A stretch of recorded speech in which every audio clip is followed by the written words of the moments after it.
Here's some lessons I've learned about showrooms over the last 30 years that I've been designing showrooms. In fact, I'm in the middle of my 12th or dozen, full dozen showroom remodels. And so I want to share with you some of the things that I have gained from the experience of planning and designing showrooms. So, number one,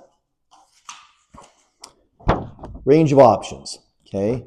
So what I mean by range of options is you want to show your prospective clients what you can do, right? Maybe you look at the cabinets behind me and you can see walnut and an off-white painted cabinet with an accent, kind of a sage green hood, but nothing overly crazy about the finish, or looks of it. Sure, there's door styles in the showroom that show a lot of variety of options.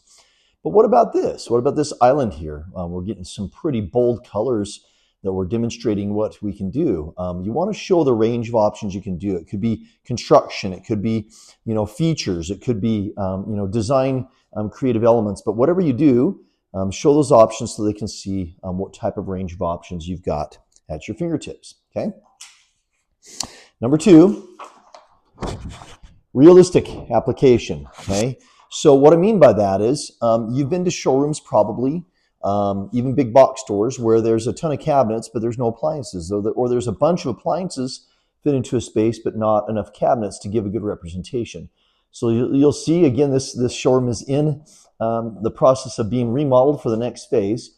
You'll see here that we've got appliances that fit the application.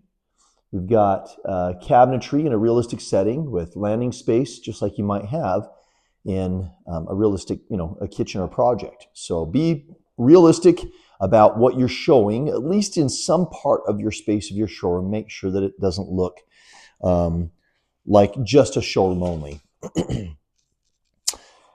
Number three, update regularly. Now, for those of you in the industry who have messed around with showrooms, you'll know it is cumbersome to stay current, to stay trendy. If you want to stay trendy, I'm not a big fan of following trends. And if you want to make sure that door style is still available and that construction is still an option, and that we have the most current accessory, and that the handles haven't expired, and that the door hasn't peeled and warped, and and the drawer box hasn't pulled apart at the joints. But that's all dilapidation, and being current. But also you want to stay ahead of not just trends, but construction standards, right? What is it that the industry is offering? There's a lot of changes that have happened in cabinets over the years. Slow close is a good example over the last decade, a little more than a decade. If you don't show slow close as a default, or at least as an upgrade, then you're missing an important part of changes and improvements to the industry. So I hope this helps out. Those are the three things. Again, I'll just recap again. Make sure you show a range of options. Make sure it's a realistic application. And finally, make sure that you update your showroom regularly. I'm Shad Johnson. Thanks so much for watching Kitchen Design.